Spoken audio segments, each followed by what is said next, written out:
a lot today. We have lined up for you to be a fruitful and engaging. Good beginning makes good end. May I invite everyone to invoke the Almighty. Now I request to change my sixth sem of ISC Department VKIT for invocation song.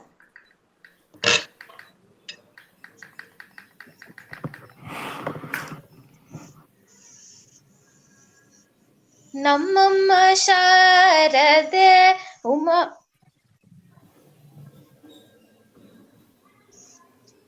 ನಮ್ಮಮ್ಮ ಶಾರದೆ ಉಮಾ ಮಹೇಶ್ವರಿ ನಿಮ್ಮೊಳಗಿ ಹನ್ಯಾರಮ್ಮ ನಮ್ಮಮ್ಮ ಶಾರದೆ ಉಮಾ ಮಹೇಶ್ವರಿ ನಿಮ್ಮೊಳಗಿ ಹನ್ಯಾರಮ್ಮ ಕಮ್ಮಗೋಲನ ವೈರಿಸುತನಾದ ಸುಂಡಿಲ ಹೆಮ್ಮೆಯ ಗಣನಾಥನೇ ಕಣಮ್ಮ ನಮ್ಮಮ್ಮ ಶಾರದೆ ಉಮಾ ಮಹೇಶ್ವರಿ ನಿಮ್ಮೊಳಗಿ ಹನ್ಯಾರಮ್ಮ ಮೋರೆ ಕಪ್ಪಿನ ಭಾವ ಮೊರದ ಗಲದ ಕಿವಿ ಕೋರೆ ದಾಡಿ ಪನ್ಯಾರಮ್ಮ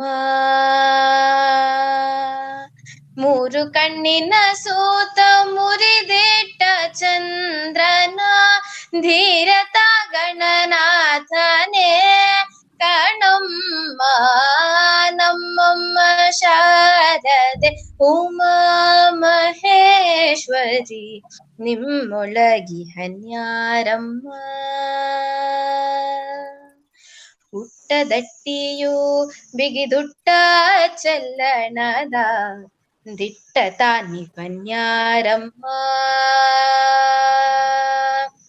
ಪಟ್ಟದ ರಾಣಿ ಪಾರ್ವತಿಯ ಕುಮಾರನ ಹೊಟ್ಟೆಯ ಗಣನಾಥನೇ ಕಣಮ್ಮ ನಮ್ಮಮ್ಮ ಶಾರದೆ ಉಮಾ ಮಹೇಶ್ವರಿ ನಿಮ್ಮೊಳಗಿ ಹನ್ಯಾರಮ್ಮ ರಾಶಿ ವಿದ್ಯೆಯ ಬಲ್ಲ ರಮಣಿ ಹಂಬಲ ನೊಲ್ಲ ಭಾಷಿಕ ನಿಪನ್ಯಾರಮ್ಮ ಲೇಸಾಗಿ ಜನರ ಸಲಹುವ ಕಾಗಿ ನೆಲೆಯಾದಿ ಕೇಶವದಾಸ ಕಣೆ ಕಣಮ್ಮ ನಮ್ಮಮ್ಮ ಶಾರದೆ ಉಮಾ ಮಹೇಶ್ವರಿ ನಿಮ್ಮೊಳಗಿ ಹನ್ಯಾರಮ್ಮ ಕಮ್ಮಗೋಲನ ವೈರಿಸುತನಾದ ಸುಂಡಿಲ ಹೆಮ್ಮೆಯ ಗಣನಾಥನೇ ಕಣಮ್ಮ ನಮ್ಮಮ್ಮ ಶಾರದೆ ಉಮಾ ಮಹೇಶ್ವರಿ ನಿಮ್ಮೊಳಗಿ ಹನ್ಯಾರಮ್ಮ ನಿಮ್ಮೊಳಗಿ ಹನ್ಯಾರಮ್ಮ ನಿಮ್ಮೊಳಗಿ ಹನ್ಯಾರಮ್ಮ. Thank you. Thank you, Chinmay. With your song, you are going to enlighten our today's webinar session. Our topic today is AI, a case study on object recognition. And the speaker is Ms. Nagalakshmi TS. Just a little housekeeping before we get started. If you have any questions during the presentation, please type them into the chat box. I'll bring them during the presentation and we will also have time for questions at the end. To begin the program, we are pleased to have Mrs. Kusma C, Assistant Professor of ISC Department, VKIT, to deliver the opening remarks. Thank you, Selvi ma'am. Sunshine is a welcome thing. It's bring a lot of brightness. Good morning to one and all. On behalf of Janta Education Society and Vivekananda Institute of Technology, a warm welcome to all for today's webinar on AI, a case study on object recognition, organized by the Department of Information Science and Engineering, Vivekananda Institute of Technology, Bangalore. I, Kusuma C., Assistant Professor, Department of Information Science and Engineering, extend my hearty welcome for today's webinar resource person, Mrs. Nagalakshmi T.S., Assistant Professor, Department of Electronics and Instrumentation Engineering, GSSSIETW, Mysuru. Professor Nagalakshmi T.S. hold BE in Instrumentation Technology from GSSSIETW, Mysuru, and MTech in Advanced Embedded System from Reva University, and also worked in Wipro for 2 years. Currently, she is working on project like health monitoring and assistance system based on yogic science using IoT and ML, designed and developed Raspberry Pi based fruit salad vending machine with e-payment, GBOT creator with a smart zone during College Fest curtain raiser. Apart from academics, she is a practitioner in energy-based healing system, trained classical dancer and violinist, and doing free healing for the needy people during the free time. With this introduction, once again, I would like to welcome our resource person, Professor Nagalakshmi T.S. Welcome, ma'am. Thank you, ma'am. Now I am delighted to welcome Dr. Kumar Kenchegoda sir, Principal, and Vice Principal Dr. D.V. Chandrasekhar sir for this webinar. Welcome, sir. I sincerely welcome our beloved HOD, Dr. N.P. Netravati ma'am. Welcome, ma'am. I would like to welcome heads of various departments, teaching and non-teaching staffs, and my dear students. I extend my warm welcome to all the participants for showing their interest to attend this webinar. Thank you all.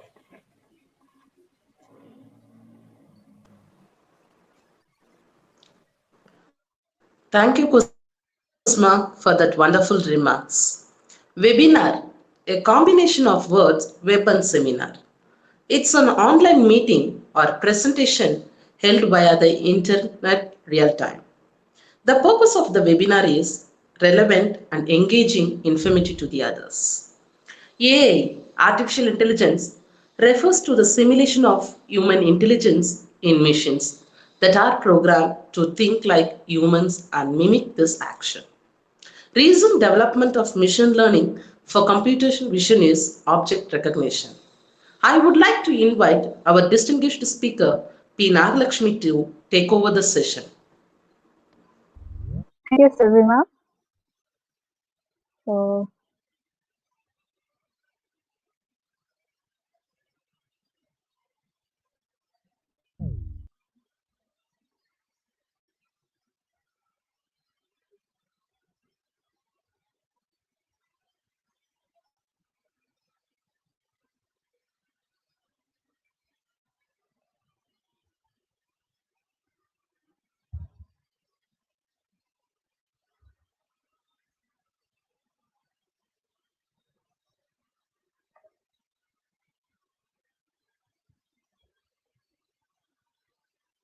okay.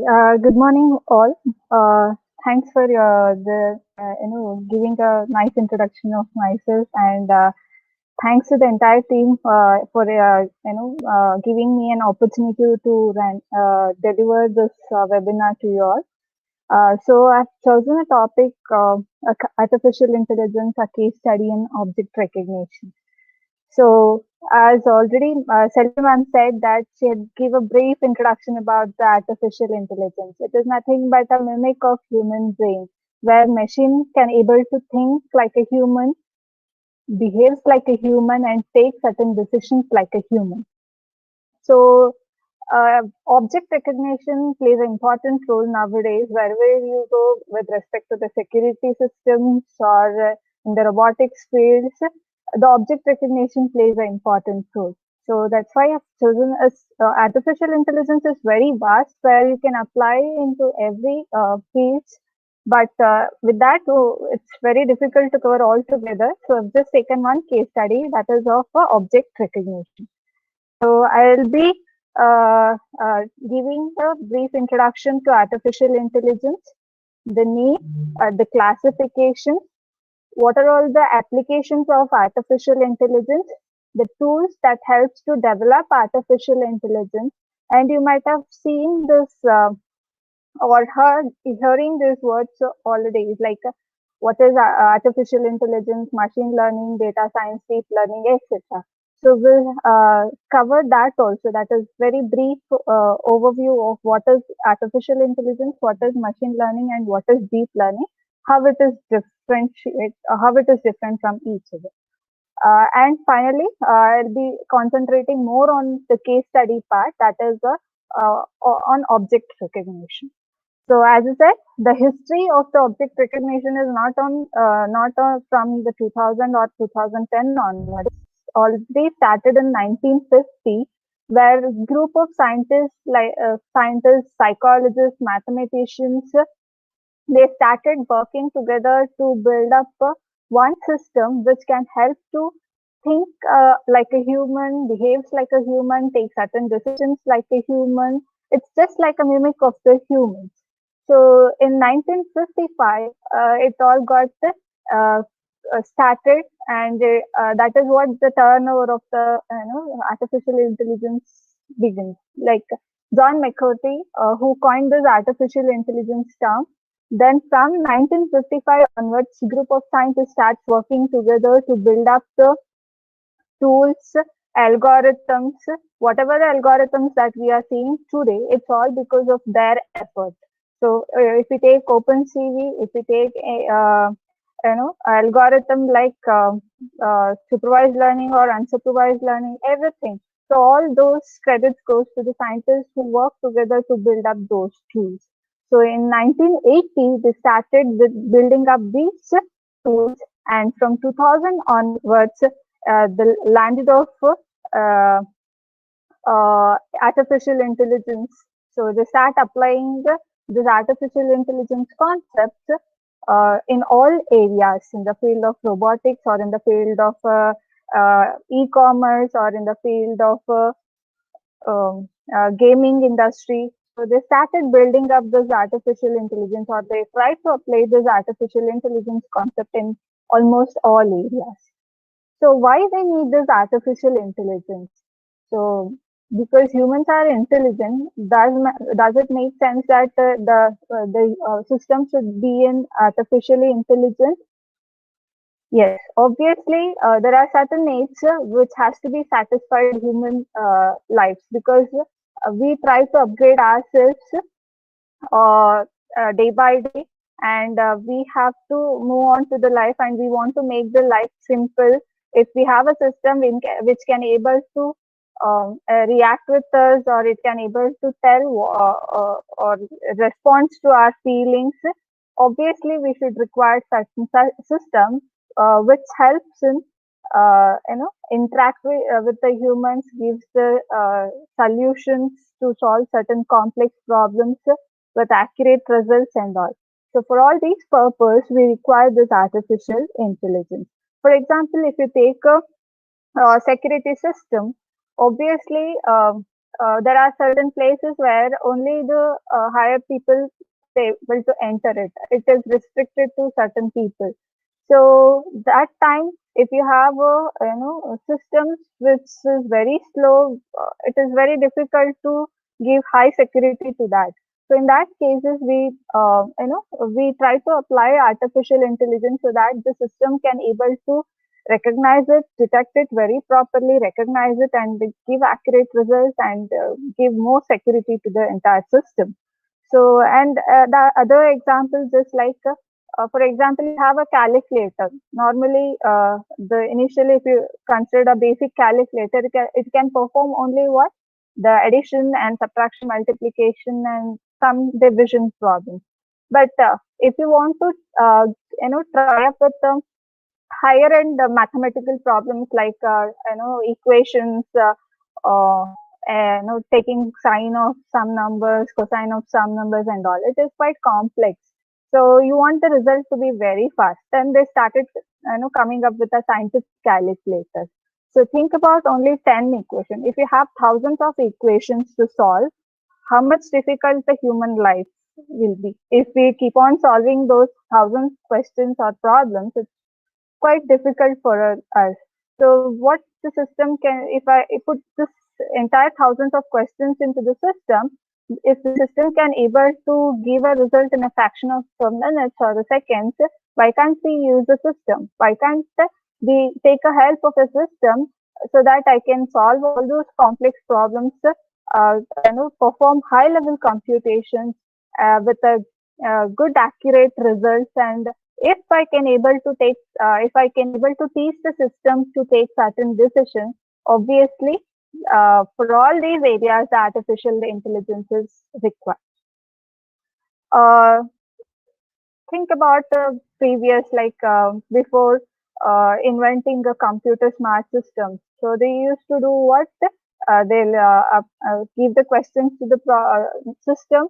They'll wait for another half an hour, 1 hour, or 1 day together. And if the result is does not come accurately, then what is the usage? Spending the time of half an hour or 1 hour or entire 1 day. It's difficult, right? So obviously, we want the system to give the accurate result at a faster rate and helps to solve complex problems and taking certain decisions. For all these purposes, the artificial intelligence is needed. Coming to the classification of artificial intelligence, in a broader way, if we search in a Google, we can find the type 1 part, that is narrow artificial intelligence, general artificial intelligence, and strong artificial intelligence. But type 2 is based on whether the system is reactive in nature, or it has a huge memory or a limited memory. Does it have a self-awareness? Can it be only theoretical, or can it be practically oriented like that? So those categories are all come under the type 2. But type 1 is basically based on how the intelligent systems are, whether it is weak or whether it is a strong or whether it is okay just like a human. Right? So coming to the first one, the narrow artificial intelligence, which also called as a weak artificial intelligence, it can perform only one single task, just like a robot can pick and place it. If the system is built to perform only one single task, we call it as a narrow artificial intelligence. General artificial intelligence exhibits multiple tasks just like humans. Suppose in a place where the robot has to move certain certain things, and also helps in picking up and place objects and doing some different tasks that are assigned by the humans, then we call it as a general artificial intelligence. It can able to learn, it can able to solve, and it can able to judge. That is the characteristics of a general AI. That just like how the human can able to do it. The strong AI, which is also called as a super AI, is beyond our cognitive performance. It surpasses the human. That kind of artificial intelligence not yet developed yet, but the research is still going on to develop the general AI, and they want to make that the general AI to upgrade to the strong AI. Okay. Coming to the type 2, the type 2 is we have 4 subcategories, that is reactive intelligence, limited memory, theory of mind, and the self-awareness. The reactive mind is, or reactive machines are most basic type of artificial intelligence system. Just like, IBM Deep Blue system or Google AlphaGo, where it does not store the memories or the past experiences. The second category is limited memory. This is just like this kind of a category is applied to self-driving cars, where the driving cars can able to store the recent speed of the nearby cars, the distance between the front end or rear end cars, or what is the speed limit of the area that it is passing through. So all these information can be stored for a limited amount of time. So that is a limited memory artificial intelligence system. The third one is the theory of mind. It is this system should understand the human emotions, people's beliefs, etc. Just like how the humans interact. If we say some bad things, we feel very, very sorrow or very bad. When we see some other people are very happy, even we feel happy. And something, if we believe in God, that belief comes into the picture. And we try to, play with, not play with the emotions. We try to interact with the emotions of other human beings, right? So all those things are part of our mind. So this is still under developing stages. And the last one is the self-awareness. Self-awareness is just like or more smarter than the humans. Like if we do some mistakes repeatedly, we'll come to awareness that, oh, I'm doing this mistake. Or if I'm doing some good job, the mind will say that, okay, I'm doing good job, you continue. It's like awareness, self-awareness. So if this self-awareness mimics into a machine, then it becomes a self-awareness artificial intelligence system, which is more like the humans. So, all on the broader way, the artificial intelligence system is basically classified as an arrow, which is very weak, or general, which is just behaves like a human, or very strong, which is beyond the human level, whether it is in a reactive or it has a limited memory, or it just believes with respect to the mind, or it is more aware, it is like self-awareness. So in the broader way, these two are the major classifications of the artificial intelligence. Coming to the applications of artificial intelligence, wherever you go, you might have heard this term, that is AI. Some universities offering AI. Why they are offering all these things? Because they're trying to apply this artificial intelligence systems into every field, starting from the small robotic application, or in the e-commerce field, or in the entertainment field, to the astronomy. So till that they're going to apply those applications of artificial. They are going to apply the artificial intelligence to every field. Uh, take in the healthcare, transport, agriculture, automation, data security, gaming, everywhere they're trying to apply this AI concept into their respective field. In the healthcare, if you take a recent development, a MRI machine or a CT machine have been developed where the system scans the information, gives the result, and also predicts that this is the thing that has happened in the patient, and also gives the information that you can take up these kind of a tablets, or you can take up these kind of a medical uh, uh, medicines, like that. So in that cases, they're trying to apply this kind of artificial intelligence to in the healthcare also. So whatever they are doing, the human intelligence is required. If you want to build up a AI system, obviously the human intelligence have to be involved in that. Without humans, it is very difficult to build up a AI system. So it cannot surpass, or it cannot go beyond the human intelligence and consciousness. But if they start developing the strong AI, it is very difficult for the humans. Fine. So, but there will be always limitations and also there will be certain rules and regulation in order to develop the AI with a strong, strong AIs. Okay. So that is all application of the artificial intelligence. And coming to the tools that are available for the AI development, we have different tools, that is scikit-learn, TensorFlow, Keras, PyTorch, IBM, Google, every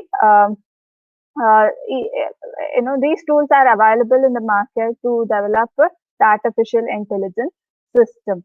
So you can take anyone. If you are good at Python, you can go for the scikit-learn or TensorFlow. If you are good at C or C++ or Java or MATLAB, you can go for that platform also.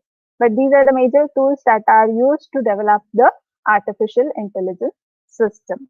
So as I said, AI, machine learning, and deep learning feels quite often it relates to one same, but the artificial intelligence on a broader perspective, they say it is an artificial intelligence, but machine learning is a subset of artificial intelligence, and whereas deep learning is again the subset of the machine learning. So artificial intelligence is a combination of machine learning as well as the deep learning.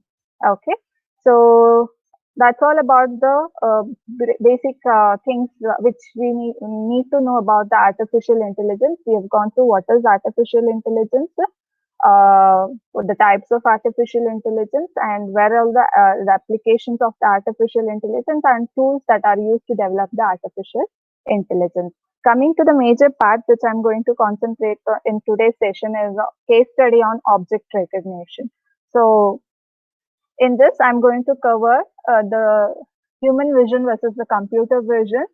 The main goal for the computer vision, there are certain steps that are involved in computer vision, which involves the digital image processing technique. So those steps we are going to see, and the models that are available to build this object recognition system. And I'll be showing one real-time object recognition which I have developed through the Python code.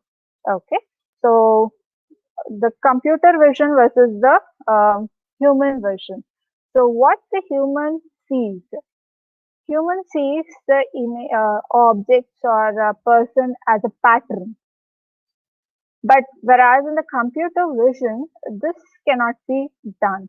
So the computer vision mainly concentrates on the the image captured in the terms, and it stores in terms of the pixel values. The computer vision is a field of computer science that process the images and recognizing those images just like what the humans does. So human vision, basically we have knowledge of past, or we trained ourselves to see what the object is and recognize what the object is. But whereas in computer vision, the knowledge can be updated by itself, or you have to use certain machine learning or deep learning algorithms that makes the system to train itself and apply to the test data. So in the human, the main processor is nothing but the brain. But whereas in computer vision, the core microprocessor acts as a brain for us, because the microprocessor helps to building up those trained models and recognizing the object. And whereas in the humans, the sensor, which is nothing but the eye, but the computer vision, there should be some object to capture the information or the images, right? That is what we call it as a camera. The human applies his or her intelligence, whereas the computer applies the artificial intelligence, which is developed again by the humans. Okay, so if you can see in this picture, this clearly we are going to identify as Einstein. But what this computer vision or the computer does, it takes up the information and converts into the pixel and stores in the array in the stack. Okay, so the main goal of any kind of a computer vision is to recognize the object. Okay, so if you can see this image or in the slides, we can clearly differentiate that the first row is completely the vehicles and the second row is completely the animals, right? So again, this is what every image tells a story. The first image is nothing but a car in the first row. The second one is nothing but the bike. The third one is the car again. Fourth is the bike. Fifth is the lion. This is the cat, dog, and chimpanzee, right? So we every object have to be recognized. That is what the major goal of a computer vision is. But if we dig deeper into it by applying certain deep learning algorithms, we can differentiate that the first and the third is a car and the second and fourth is a bike, right? And again, if we go deeper into it, we can see these logos, right? So these are nothing but what? The company's logos. We can clearly identify this is a Mercedes-Benz car, this is a BMW bike, Audi car, and this is a Hayabusa bike. So that is what the major is, not only recognizing it, how much accurately the system can able to recognize it and dig deeper into the every images and gives the accurate result is all about the aim of the computer vision is. Coming to the animals, we can see with respect to the textures or with respect to the behavior or with respect to the body shapes and everything. Then we can able to differentiate it is an animal. Again into the animal, whether it is a lion or a cat or a dog or a monkey, we again need to dig deeper into it and see, recognize, detect and recognize it is a lion or it is a cat or it is a dog, like that. Okay, so that is what the major goal of any computer vision system is. One is to detect the object, and the second one is what? Recognize the object. The third one is if you keep on digging deeper into it, it has to go deeply into the system and gives the information that it is a Mercedes-Benz car or it is a a Hayabusa bike or it is a Audi car, like that. Okay, so that is all about the goal or the aim of the computer vision system is. Coming to the next one, that is as I said, uh, in computer vision, lot of image processing is involved. So what is image processing? Why we call it as digital image processing and all, we'll see now. Okay, so the digital image processing. So it is nothing but processing the digital image are nothing but the digital image processing by means of what? By means of a digital computer. Just like enhancing the image, converting the image from one format to another, or extracting some useful information from the images. All these things we call it as what? Digital image processing. So there are categories in image processing. One we call it as analog image processing and digital image processing. Analog image processing is nothing but taking up the photo copy or photograph printouts, keeping it a hard way. Those are nothing but the analog methods. Whereas in the digital image processing, it is nothing but the system can able to understand only the binary values. It's all digits. So whatever the information that are available in the nature, it's all analog. So there should be a system which converts this analog to the digital and process this digital information. So for all these things, we required a processor called DSP processor.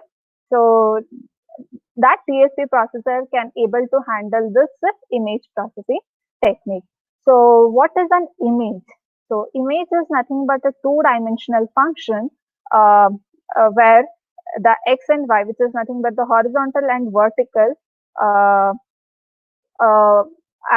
x and y are the coordinates which belongs to the horizontal and vertical axis, and f of x comma y, or the f at any pair of the coordinates, we call it as what? The intensity of that particular image at that particular point.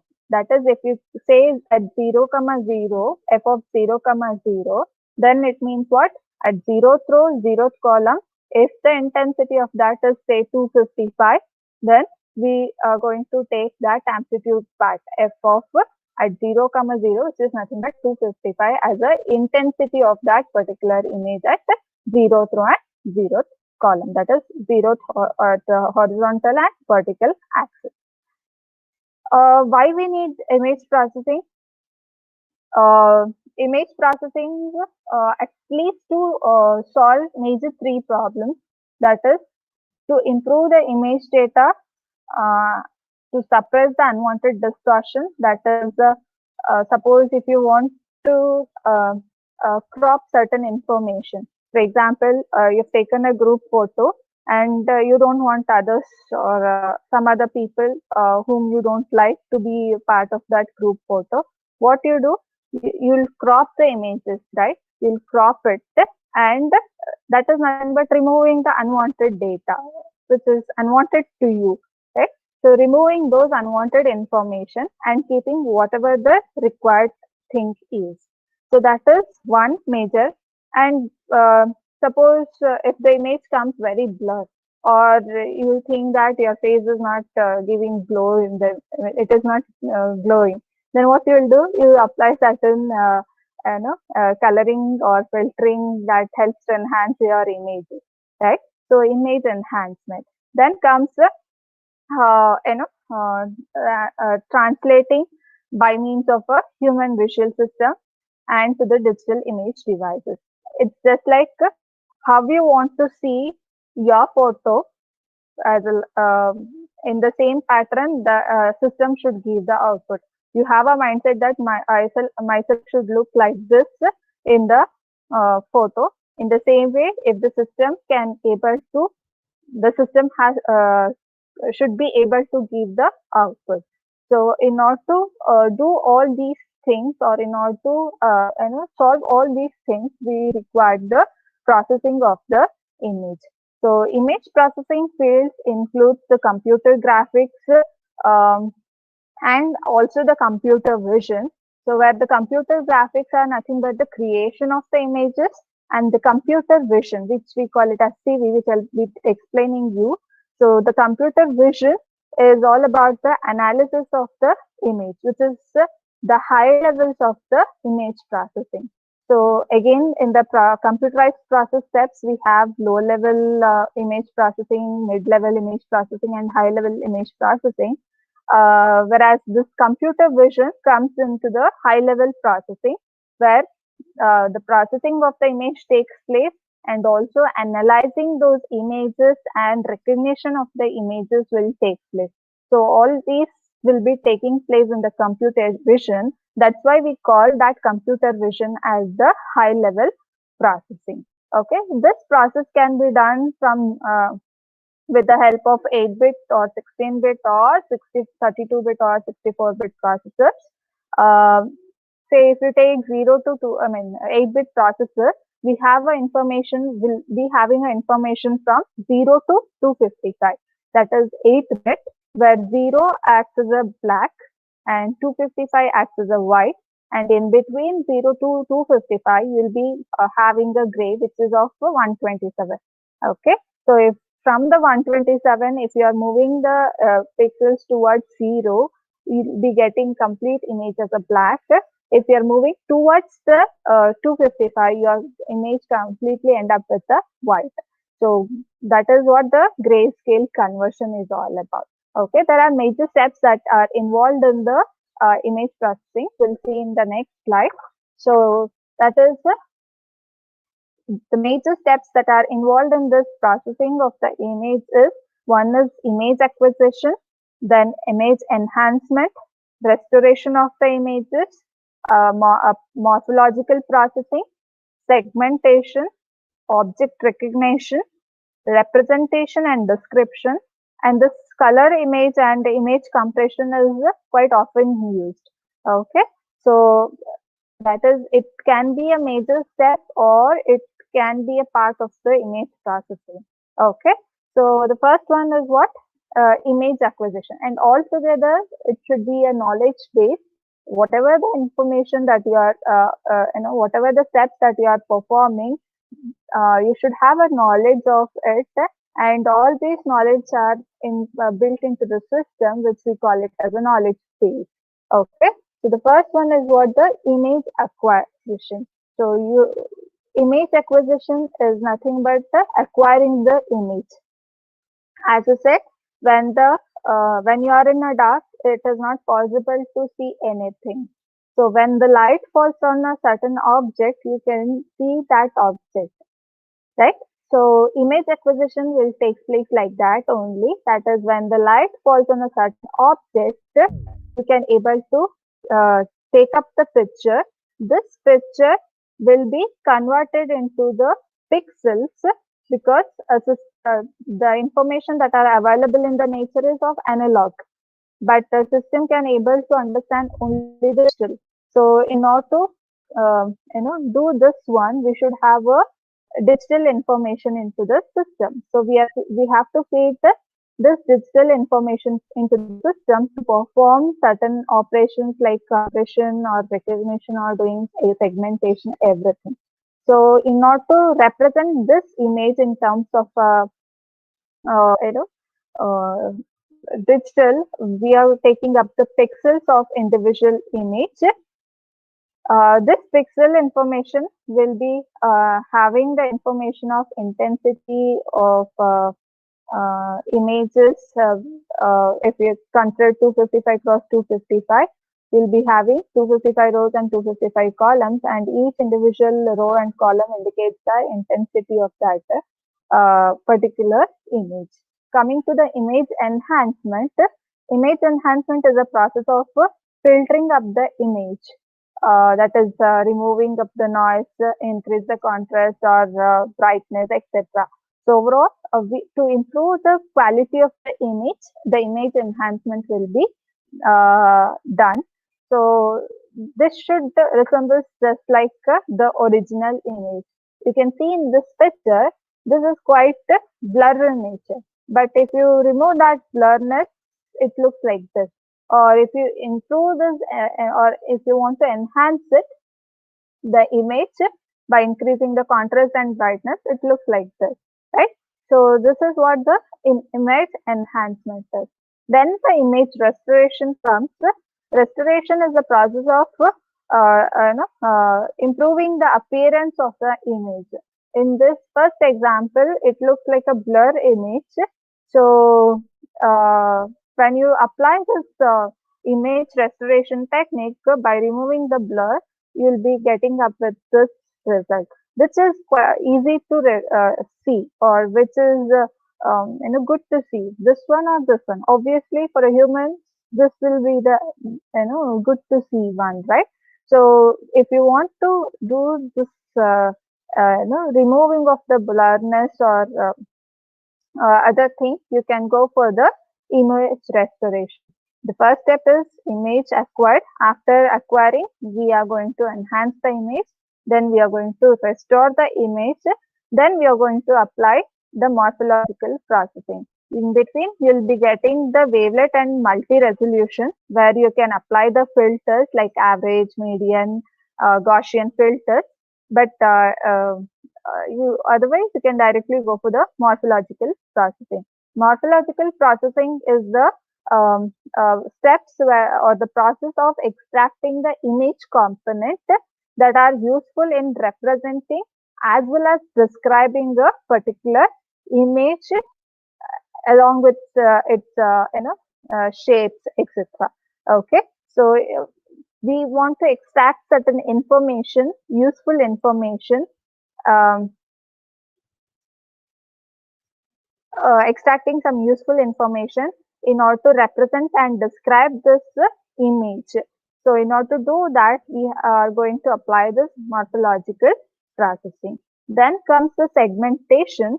So in the segmentation, it is nothing but partitioning of the image into its constituent parts that helps in recognizing the object.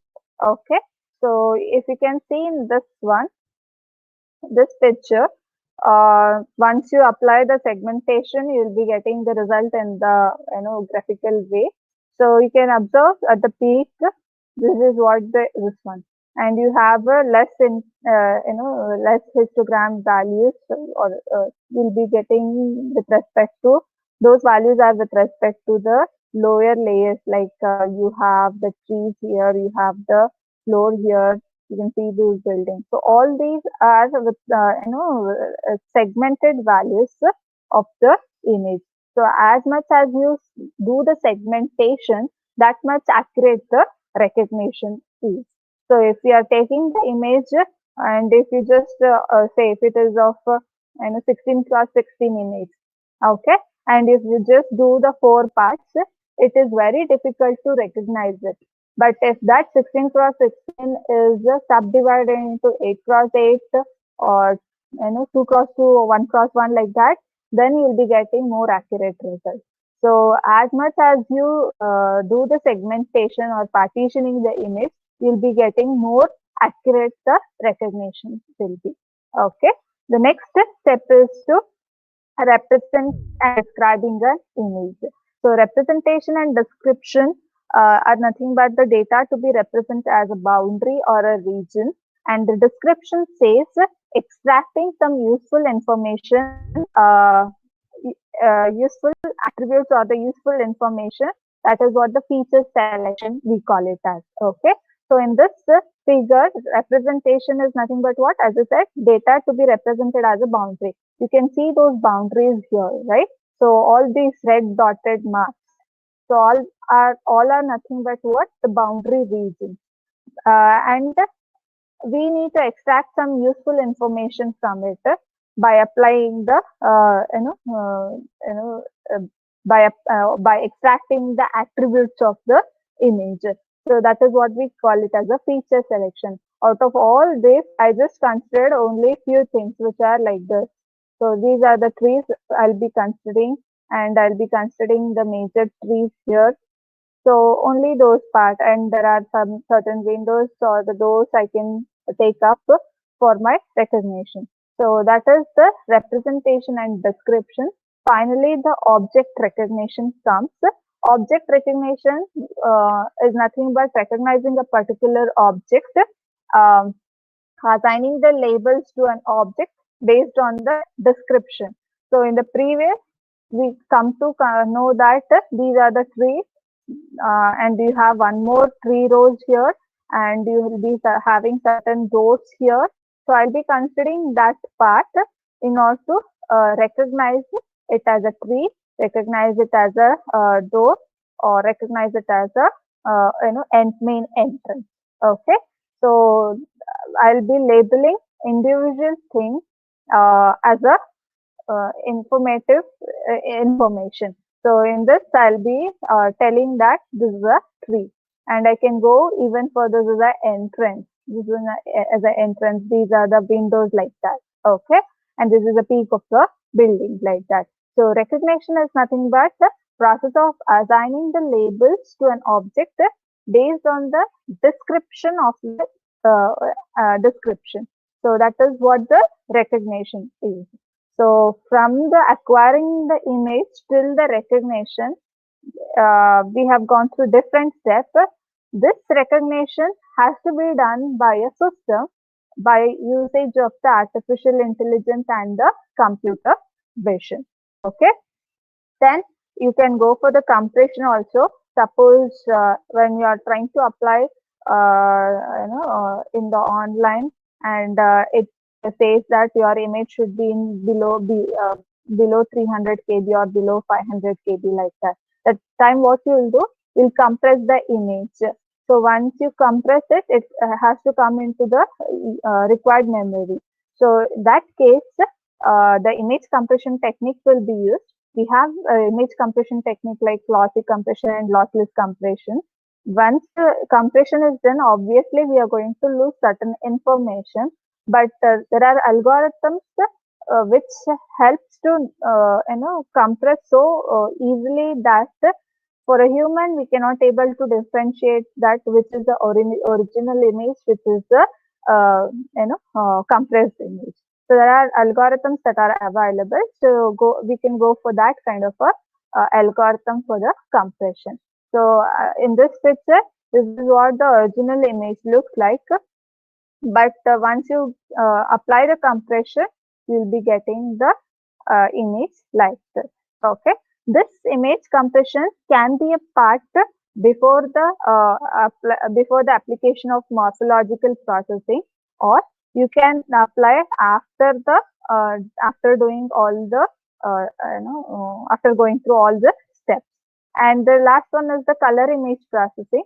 Again, if you this is again comes before the morphological processing, or you can use this color image processing at the end also. Okay, so in this you can apply different colors to your image so that it looks as per your requirement. So the color image processing is also part of a digital image processing.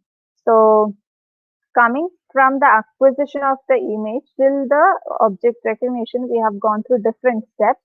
Now we are mainly concentrating on the object recognition.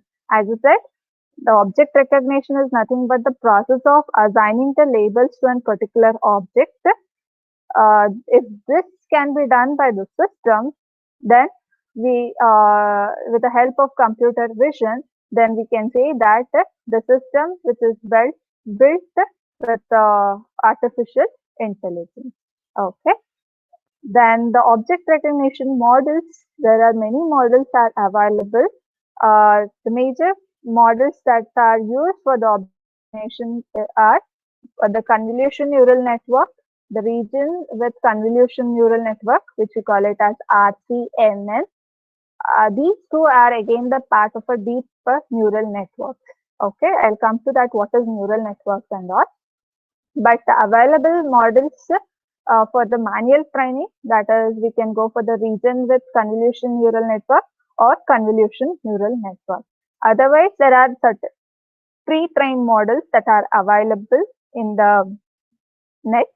So we can go for that. That is the cafe models and the YOLO model.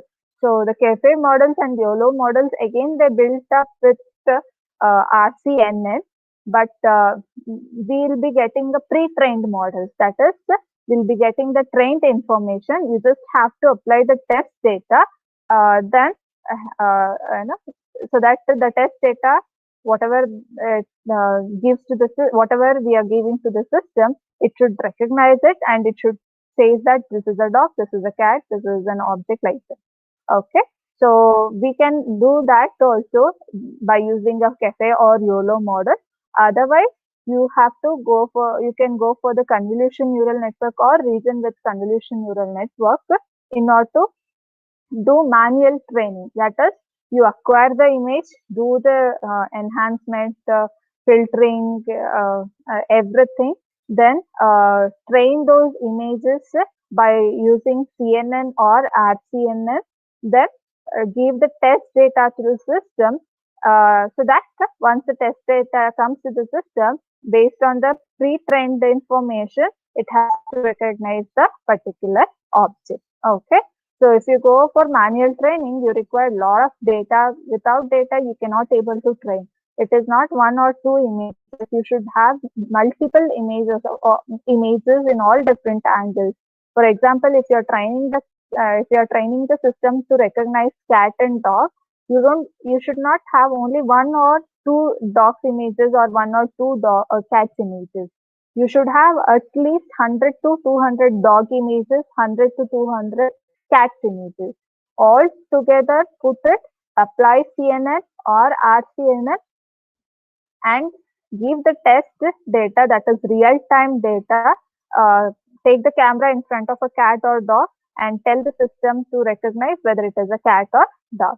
Okay, so that is the manual training. But you can go for the cafe model, where the cafe model have minimum 20 to 30 data sets, and YOLO model will have much database, up to 60 to 70 images you can able to, or objects you can able to recognize it.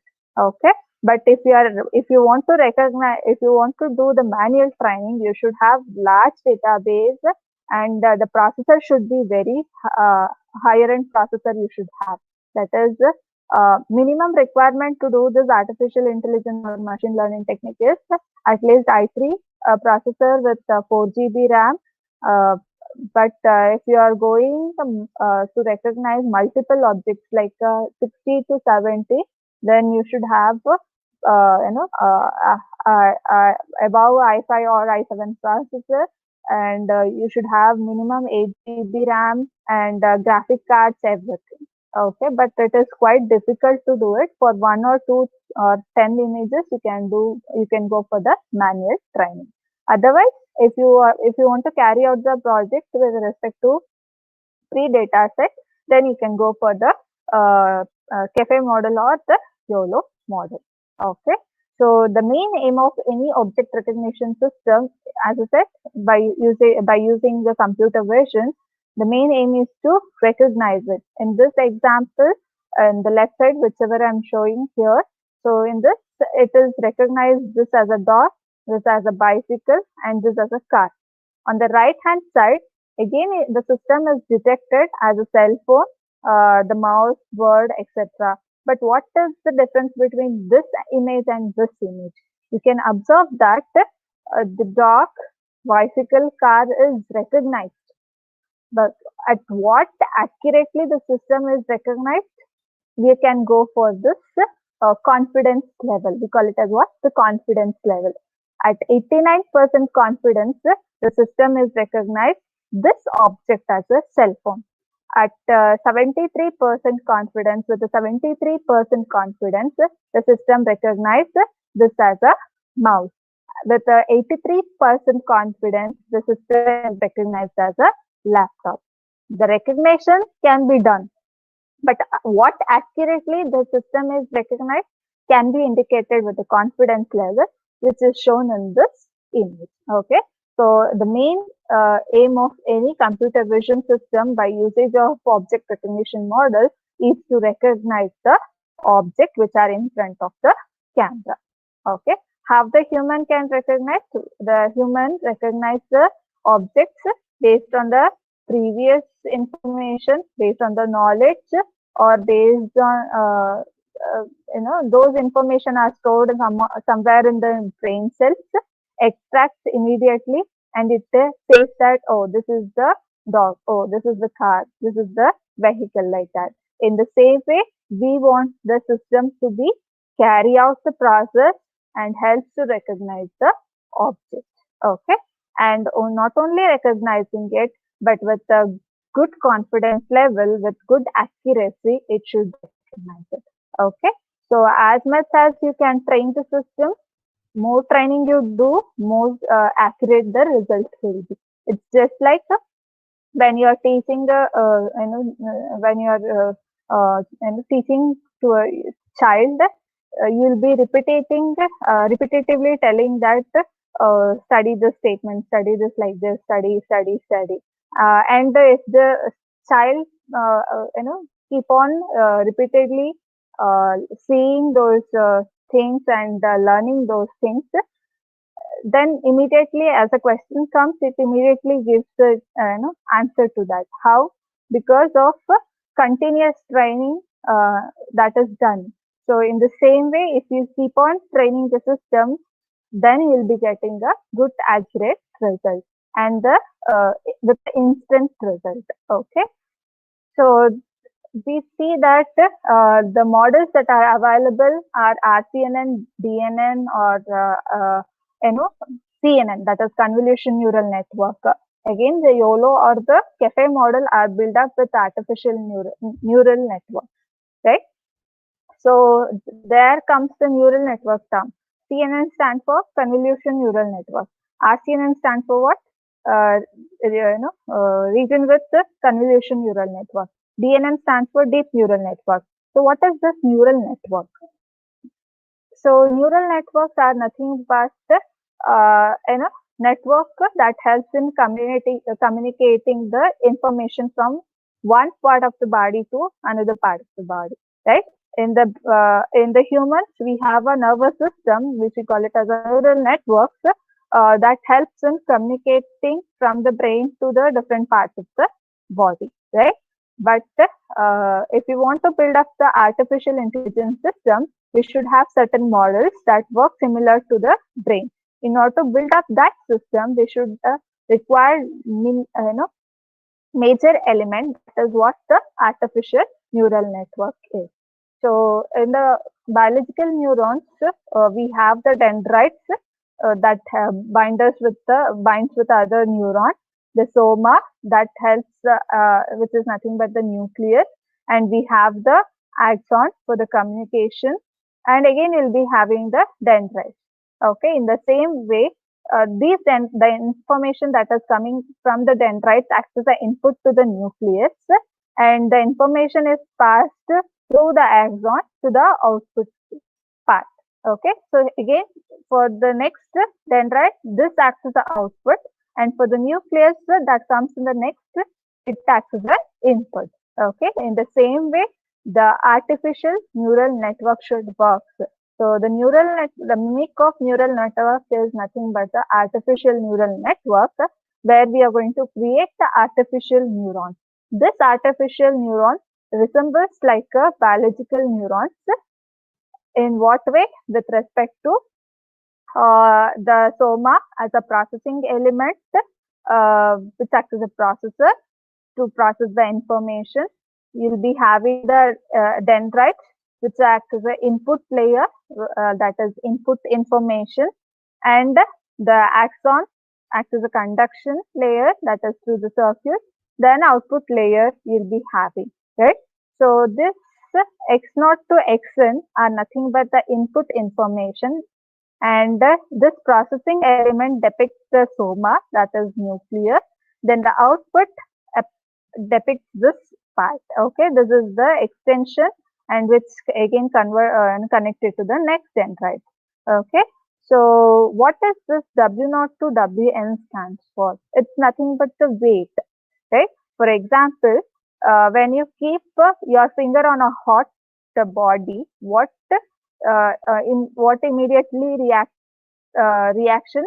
What is the immediate reaction? You'll take up your fingers from that hot body, right? How the information is transferred? Again, through the neurons, right? The fingers which have the neurons, nerves, these nerves get stimulus, and it sends the information. You don't have a single network. You'll be having interconnection in between. So this nerve cell that that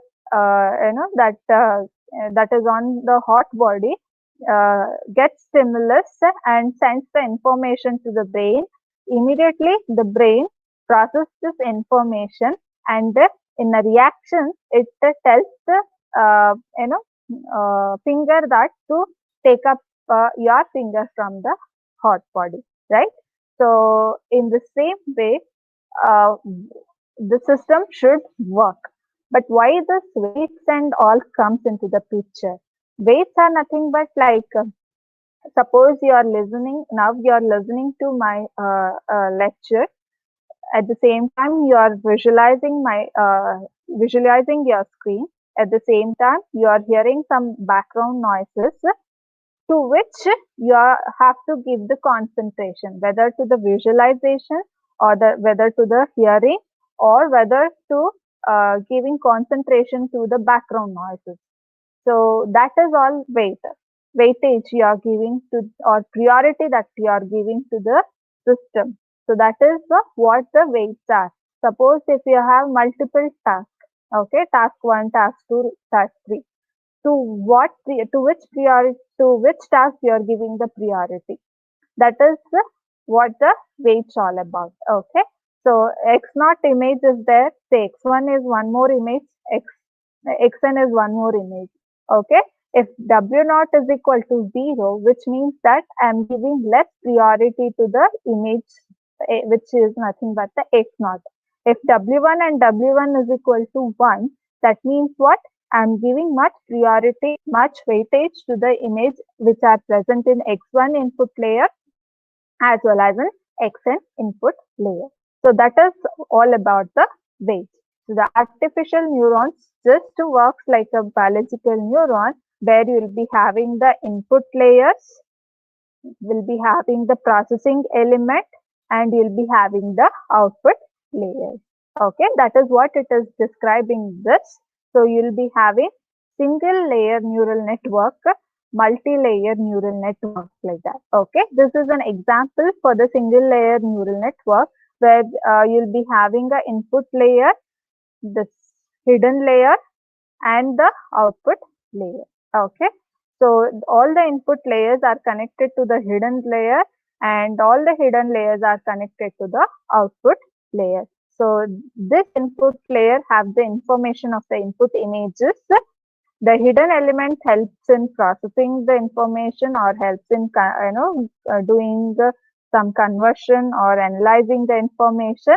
Then this output layer helps in discriminating the output, right? For example, this part has a cat image, this will be having a dog image, and this will be having some say water bottle. Okay, at the output end it should discriminate that this is a cat, this is a dog. So that is the final output. So you can have multiple output layers, you can have multiple input layers. Okay, this is the basic neural network, how it looks like. But as a computer vision, which uses the model that is RCNN or DNN or CNN, that is all about the deep neural network. How the deep neural network looks like this. Okay, so you'll be having multiple input layers, multiple hidden layers, and multiple output layers. Okay, so the processing of the information, acquiring the image and give this image to individual inputs layer, and processing the image in different hidden layers, and finally getting the recognized output in the output layers. As much as you have more deep, more number of hidden layers, more the deeper the neural network is. Okay, but it is very difficult for the computation. For example, if you take up 3 to 4 hidden layers only, it is very difficult. The higher end, they can able to achieve up to 8 to 12 hidden layers. Beyond that, like they could not able to achieve because of lots of computational power is required, and analysis is required. So it is very difficult if you keep on increasing the hidden layers. Okay, but based on your requirement, you can have a 1 or 2 or 3 hidden layers.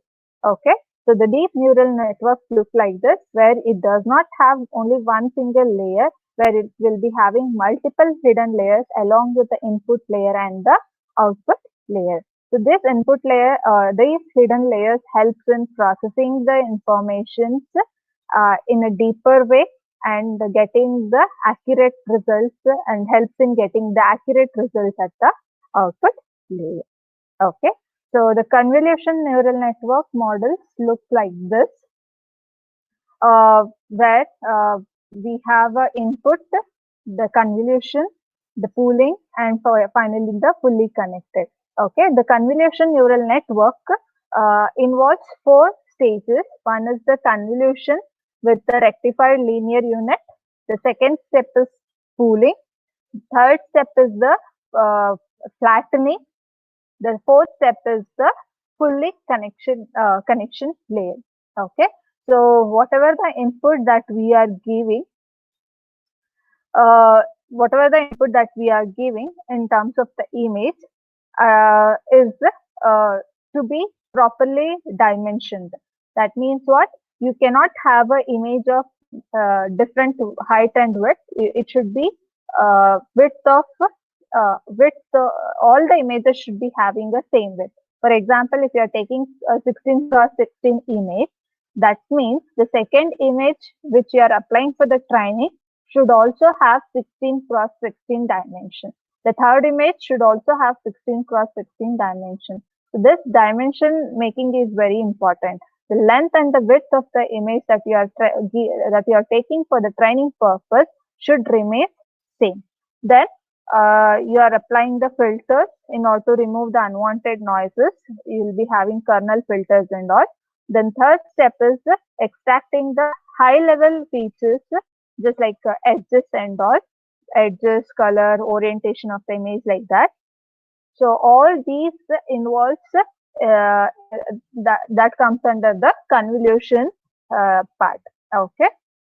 So you can see in this, you have taken image, the convolved features after the convolution process, the image is looks like this. Okay, so you have taken say 5 cross 5. Now it has, after the convolution process, it comes to the 3 cross 3. Okay, but ensure that whatever the information that you are applying through the convolution process, it should not the information should be there. It should not go out. It should not go out of the information. Whatever the convolved feature, it should have the information of all these 5 cross 5 elements. Okay. Then comes the pooling part. The pooling layer helps in or responsible for the reducing the spatial size of the convolved feature. Okay, this is what I have just taken this part. Okay, this, and consider all these parts except this one. Okay, you'll be having multiple multiple dimensions. All these image pixels are responsible for or having those information. So pooling layer helps in reducing those spatial sizes without losing the information. So we'll be having mean pooling, max pooling, or average pooling. Okay, so you can see this max pooling, average pooling, but usually we go for the average pooling because it gives more accurate result. Okay, max pooling is nothing but taking up the maximum value of the image. Say I have 3 cross 3 image. Okay, so I've taken 4 cross 4 in this case. Okay, so if you have taken 3 cross 3 image and you are going for 4 cross 4, if you are going, if you are converting the 4 cross 4 into 2 cross 2, then what you are going to do, take this 2 cross 2 element, 2 cross 2, 2 cross 2, 2 cross 2. Okay, the maximum information is what? 20. So the pooling, after applying the pooling, it should give a 20, 30, 112 and 25, 37. Okay. So by applying maximum pooling, you'll be getting the maximum values of the individual of conversion. Whereas the average pooling is nothing but what? It is the average of the all pixels by 12, 20, 12 and 8. The average is what? 13. So you'll be getting as a 13. 30 plus 2 average by 4 is what? 8. So that is what 8 here. So average pooling gives more accurate results compared to the max or mean pooling. Okay. Then after the pooling, the next step is what? Flattening. So this flattening helps in converting all this information into a single column. So you can see here, we'll be having an input, one single input, and in the same way, you'll be having multiple inputs. After convolution, what you'll be getting? The convolved features. Then with the convolved feature, if you apply the pooling, average pooling or max pooling, you'll be getting still smaller in size of the image, but without losing any information. All these informations are connected into one single network layer. This is nothing but what? The flattening. Okay, so flattening helps in converting the entire information into one single layer. Then to this flattening, I am applying a feed-forward network as well as the back propagation to train the system. After continuous training, then I will be getting the accurate result. As much as you do the training, that much the accurate result will be. Okay. So this is the convolution neural network. So you take up the image, apply the convolution by extracting certain features like edges, colors, or orientation. Then making sure that the dimension of the image acquired is constant. Then after that, you apply the pooling that helps in that helps in reducing the spatial size. Then you apply the flattening. Whatever the information of n number is all connected to one single column. To that, you are going to apply the feed forward network, where you can see in this image you have input layer, multiple hidden layers, and output layer. So then apply the back propagation for training purpose. Then as the training keeps going on, the accurate result you will be getting. Okay. The next one is what? The region with convolution neural network. It is a part, it is an extension of convolution neural network, where in this previous case, we are taking every image like this, pixel value.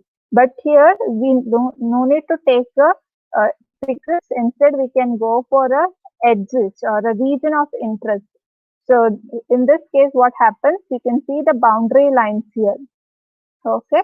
So whichever the boundary lines that I am getting, all those things I'm going to apply to the convolution neural network. Instead of applying every pixels with a CNN, you take up the region of the interest, then apply the convolution neural network. You'll be again, the convolution neural network involves the stages like pooling, flattening, etc. Okay. To this convolution, after the flattening, you apply the SVM, that is support vector machine, that helps in classification, either that is done by the regression model or clustering, like that. Okay. So apply that classification model. Then the fourth step is what? The boundary box refinement layer, where the fine tuning of the boundary detection is done. Okay. You can see in this picture, you have a multiple region where you have taken for the process. At the end, after classification, you'll be getting a quite quite nearer accurate boundary results. Okay. So this boundary helps in recognizing a particular object. Okay. So as I said, the region with convolution neural network is an extension of convolution neural network, where instead of taking every pixel value, you'll be taking the boundary which are nothing but the region of interest. Okay. Only to those boundaries you are going to apply the convolution neural network, apply the classification, that is support vector machine or any other classifier, and get the accurate result by reframing the boundary box layer. Okay. So once the boundary is getting, we can clearly recognize that particular object. Okay. These are the two major that are available for the object recognition. The next two models, that is YOLO and CAFE, as I said, these are nothing but the pre-trained models, where again it uses the RCNN. In the RCNN, we have fast RCNN and faster RCNN, but I don't want to go deeper into it because it takes a lot of time. So, but this RCNN in the CAFE or YOLO model uses this RCNN for the image recognition. Okay. As I said, YOLO have a little more data sets, whereas CAFE will be having less data sets. Okay, up to 20 to 30 objects you can able to recognize through the CAFE. Up to 60 or 70 images you can able to recognize through the YOLO model. Okay. From this recognition, that is the CNN or RCNN, you'll be getting the pre-trained models. Okay. So again, the YOLO or CAFE, you'll be getting the pre-trained models. So you are going to get the trained models from the RCNN or CNN. You are getting the pre-trained models. That is, the training is done by some other people. Okay, you are not doing manually. You'll be getting from the YOLO and CAFE models. Okay. To this pre-trained models, you apply the test information. That is, you have a multiple cats and dogs images, which you have trained by using RCNN or CNN. Then give the text or real-time data. That is, make a system to recognize the cat or dog. How you can do? Use the camera keep the camera in front of the cat or dog or any other animal and tell the system to recognize it. How it is going to recognize? It is based on the trained model information. Okay. If you don't have a trained model, then obviously it is very difficult to compare every image. Suppose think that you don't have a artificial intelligence and you want to recognize two dogs and cats. Okay, how many types of dogs are there? How many types of cats are there? Right? Some dogs are very small, some dogs are very big, and some are fluffy like that. And cats also like that. Only you can consider with the features. It is not only features like dogs, tails like that. Dog's tails or number of legs. Based on that, you cannot able to consider it as a dog or cat. Okay, because cat also have the tail, 4 legs, and also it varies with the height. You have to have n number of images of cats and dogs, and when you apply the real image, if you don't have an artificial intelligence system, what the system will do? It captures the images, compare every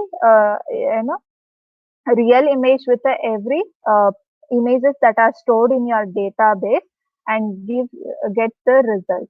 So in order to compare every result, it takes a lot of time.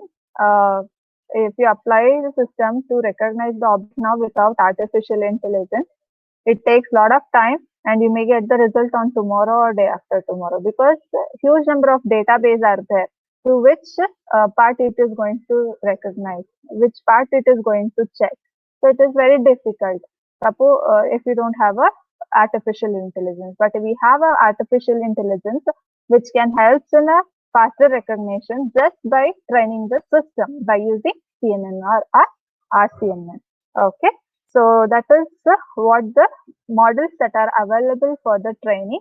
Coming to the steps that involves in programming this AI are: the important is image acquisition, pre-processing the image. Pre-processing is nothing but what I have said. The length and the width of the image should be constant throughout. If you take hundreds of images, all 100 images should have length and the width constant. Okay. Then training and validation. Then comes the applying the real data and get the classified output. Okay. So the training and validation involves the models, that is usage of RCN or DNN. Image pre-processing is nothing but the filtering of the image, converting the image pixels into pixels, and apply certain filters in order to remove the noise and all. Image acquisition is nothing but acquiring the image through the cameras. Then applying the real data is nothing but what? Give the real data in front of a camera or a system and tells the system to recognize it and gets the classified output. Okay. So the prerequisites in order to develop any kind of artificial intelligence is you should have a knowledge of Python or you should have a knowledge of MATLAB, because MATLAB is also providing this AI system to build, and otherwise you can go for the Java for the machine learning. Then if you go for the Python, you should have a Python 2.7 and above versions. NumPy is required. Open software, that is open source computer vision, and you can go for pre-trained models, or you can directly help do the training part. Okay, by using RCNN or any convolution neural network. Okay, so I'll be showing one real-time example. So this is actually done by one of my students. They have taken the cafe model, pre-trained model. This pre-trained model have certain data sets. When I place a real-time data in front of my camera, it will recognize that as a particular object. Okay. So this is the mobile, this is the cafe model. So in this cafe model, you can see here minimum, we have 20 classes.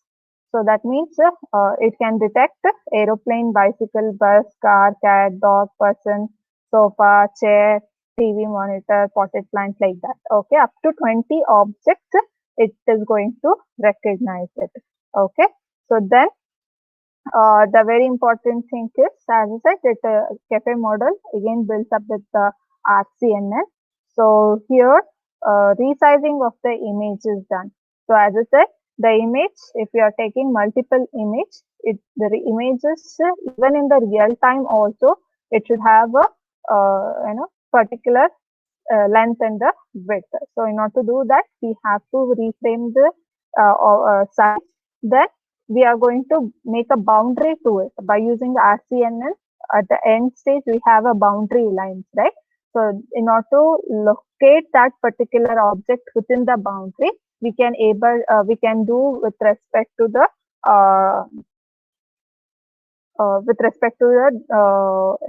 drawing the location of an object by with a rectangle frame or a square frame. Okay, then give the confidence level, as I said, how accurately the system can able to recognize it.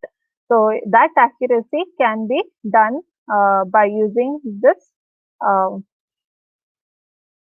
by giving the confidence level to the system. Okay, so I'll be running this program.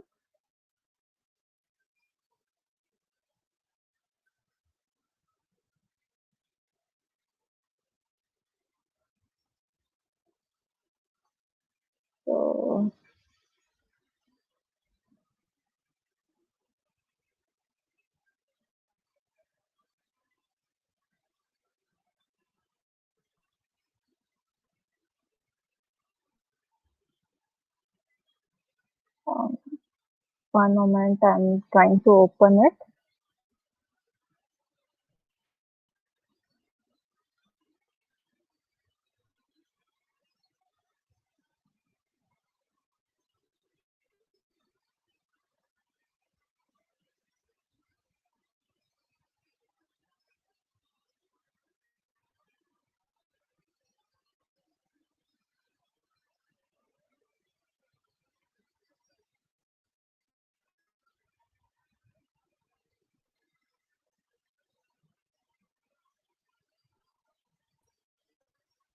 Hopefully you can see the program here.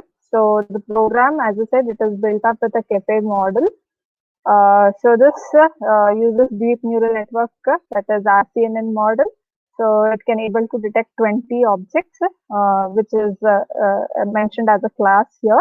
Then through the real time capturing of the image with a pre-trained model, it compares the result with the real time image with a pre-trained model and gives the result. Okay, so this is the program. So if I run this program, you'll be getting this result. So you are getting, since I'm in front of camera, it's showing the person as 0.98, 0.99, 0.23, like that. What this means? It is nothing but with 98 or 99% accuracy, it is showing as a person. Okay, this is if I turn this camera towards, I have a setup here.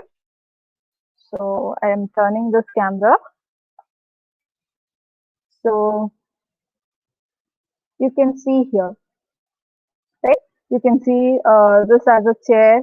You can see the potted plant, the bottles, everything.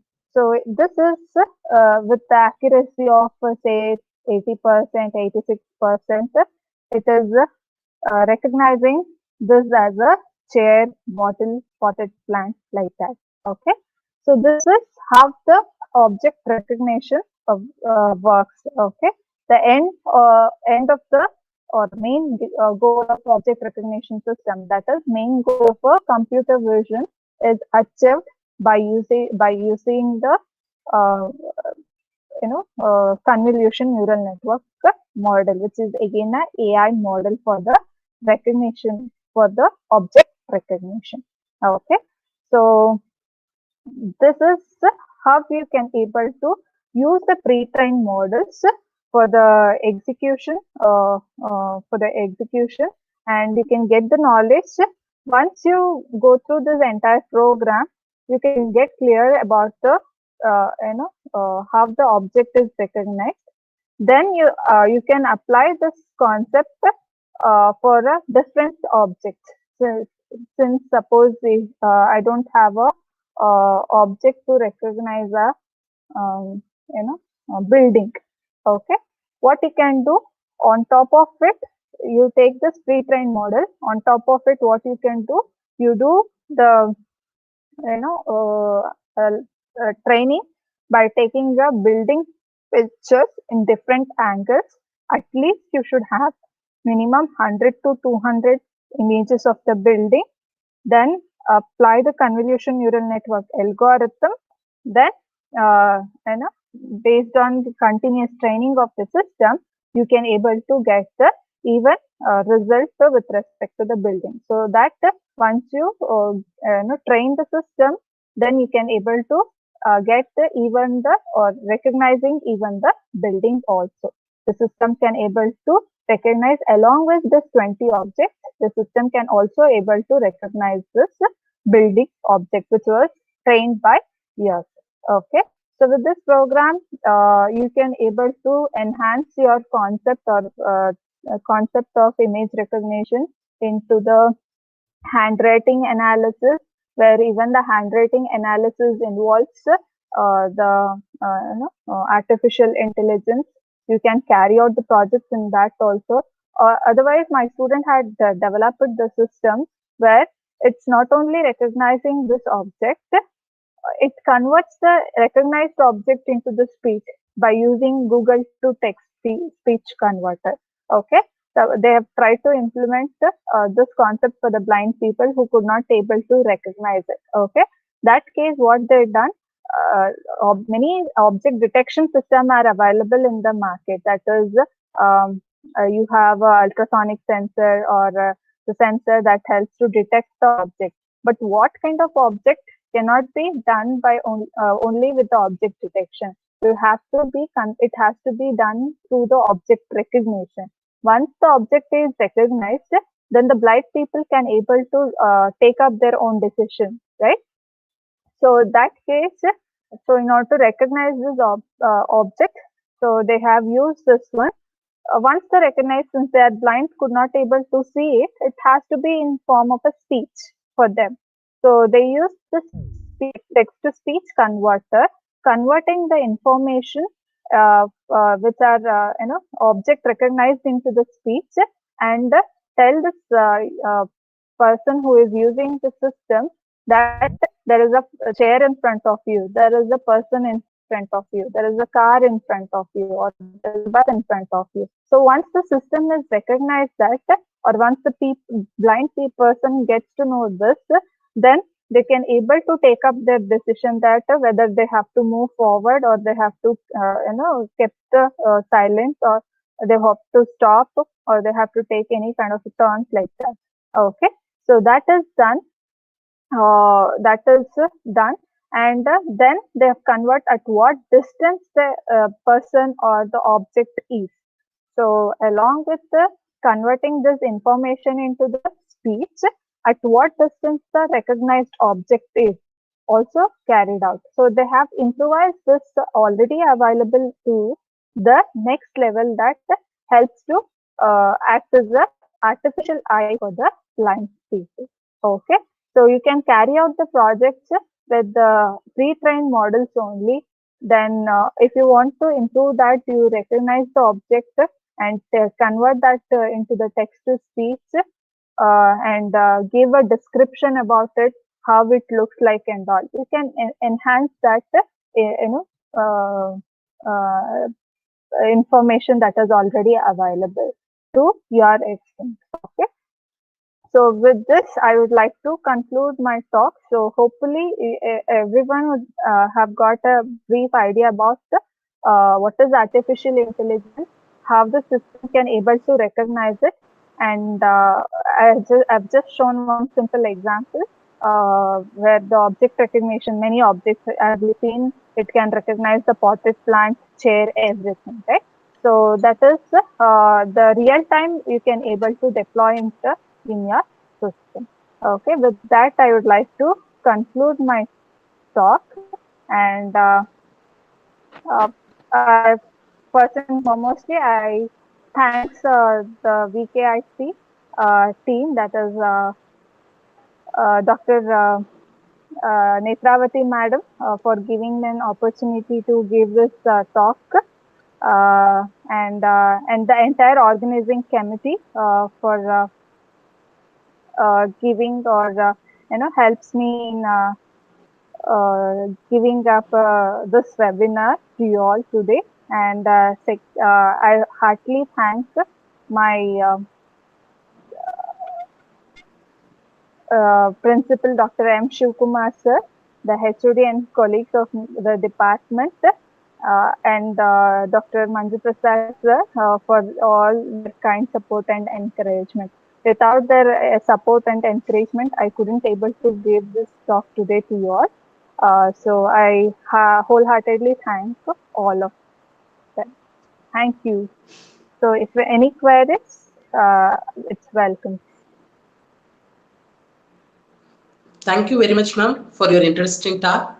Now there is some question from participants. With your permission, I am sounding the questions now. Sure, ma'am. Well, first question is, how long, what's the time interval it will take, ma'am, to recognize any object?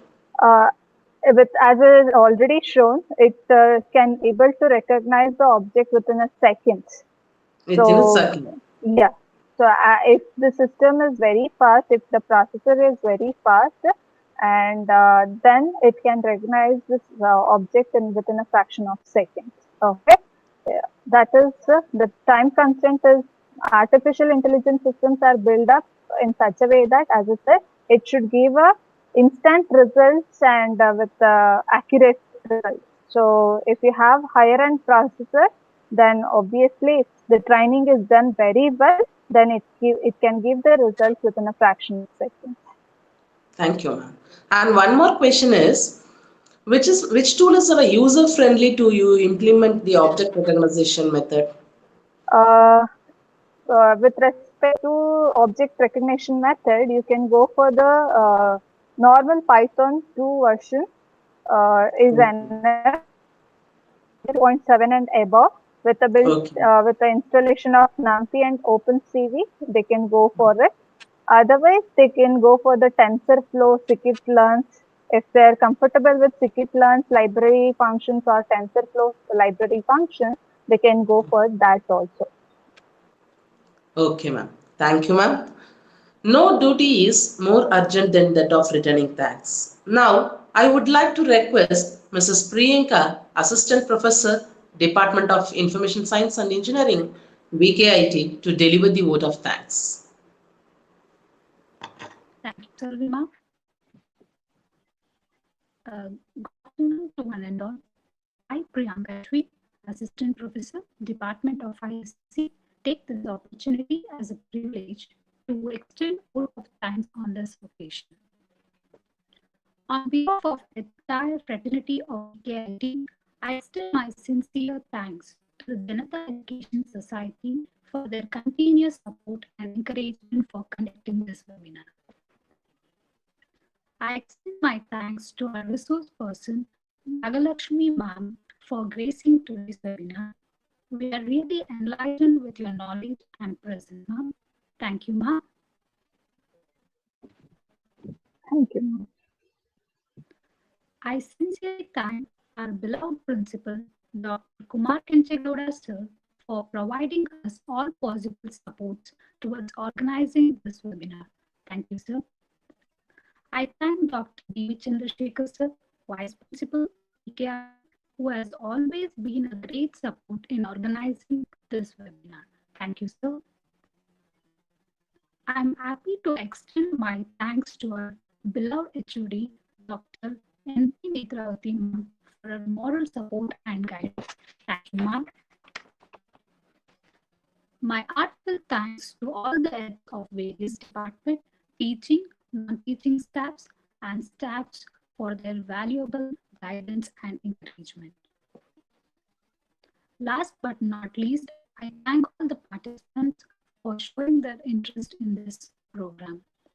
Once again, I thank all for making this event a very grand success. Thank you all. Over to you, Selvi ma'am.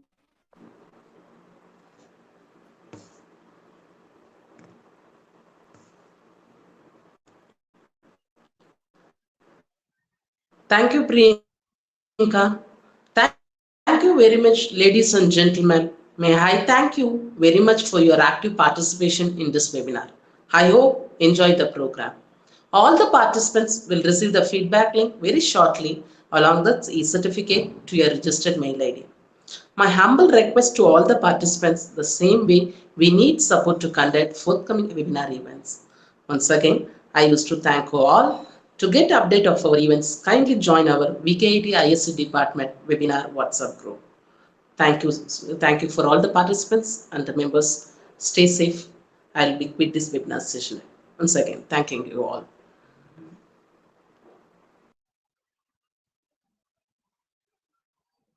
Thank you, ma'am. Thank you, ma'am.